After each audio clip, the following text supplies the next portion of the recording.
सबसे बड़ा सवाल है कि भगवान का भक्त हम कैसे बने, अर्जुन की तरह कैसे बने, अर्जुन की तरह भगवान हमें कैसे दर्शन दे, भगवान का हम कैसे अनुभव कर सकते हैं। सबसे बड़ा चीज़ें हैं। हम इसके लिए बहुत तरह के अपने तरीके से बहुत विधि विधान करते हैं, अपने तरफ से उपवास रखते हैं, कुछ दिन तिथि अपने तरीके से रख लेते हैं, ये अपने अपने तरीके हैं। लेकिन श्रीमद् भागवत गीता में ऐसा बात नहीं है। श्रीमद् भागवत गीता के अध्याय प्रथम के श्लोक 28 में अर्जुन के विषय में बात किया गया है। अब अर्जुन यहाँ पर क्या है वो आप समझिए कि अर्जुन भगवान के सामने रोने लगते हैं। रोने लगते हैं कि कहते हैं कि हे प्रभु, हम अपने से कैसे युद्ध करें। इस भीषण युद्ध में नरसंहार को लेकर के मेरा मुंह तो सूख रहा है प्रभु, मेरे शरीर कांप रहे हैं, मुझे कुछ दिखाई दे नहीं रहा है, मैं युद्ध नहीं कर सकता हूँ। आखिर इस युद्ध में क्या लाभ होने वाला है।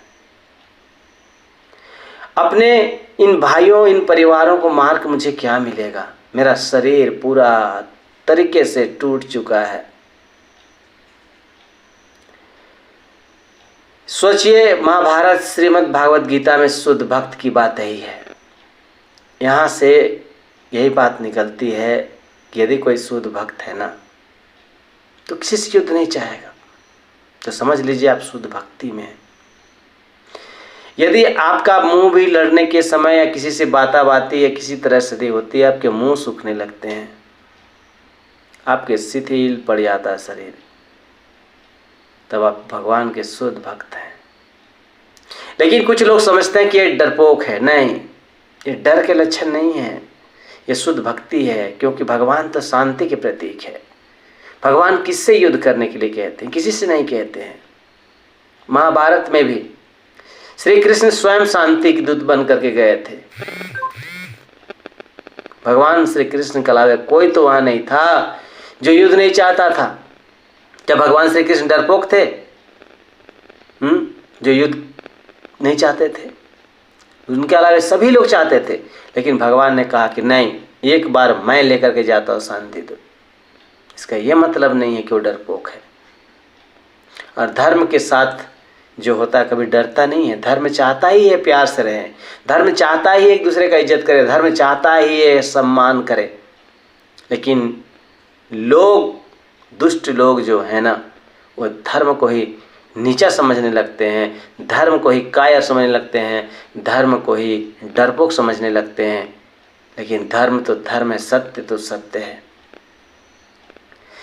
इसलिए हमारे मन में भी यदि उस तरह से विचार आता है, समझिएगा भगवान के बहुत बड़े भक्त हैं। क्योंकि भगवान शांति के प्रतीक है। यही श्रीमद् भागवत गीता में भी बताया गया है। तो शुद्ध भक्त बनने के लिए भगवान के प्रति बस यही भाव होना चाहिए। अपने जो भगवान के बनाए हुए ये जीव हैं उनके प्रति यही होना चाहिए। तो समझ लीजिए कि आप पर भगवान की कृपा, हम पर भगवान की कृपा है। भगवान हमसे बहुत खुश हैं। यही चीज़ें हैं और होना भी चाहिए। क्योंकि जहाँ पे दया होगी, जहाँ पे शांति होगी, जहाँ पे सद्भावनाएं होंगे, जहाँ पर एक दूसरे के प्रति सहायता की बात होगी, भगवान वैसे ही तो चाहते ही हैं। अन्यथा युद्ध तो दुष्ट लोग चाहता ही है, क्योंकि उसकी प्रवृत्ति में होता ही है युद्ध। वो भक्त कभी नहीं बन सकते। वो तो भगवान को नहीं पहचान पाए, भगवान से युद्ध करने के लिए तैयार हो गए।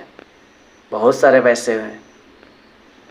इसलिए भगवान के प्रति आस्था, भगवान के प्रति श्रद्धा, शांति मन में होना एक शुद्ध भक्त की पहचान है। श्रीमद् भागवत गीता भी कहती है।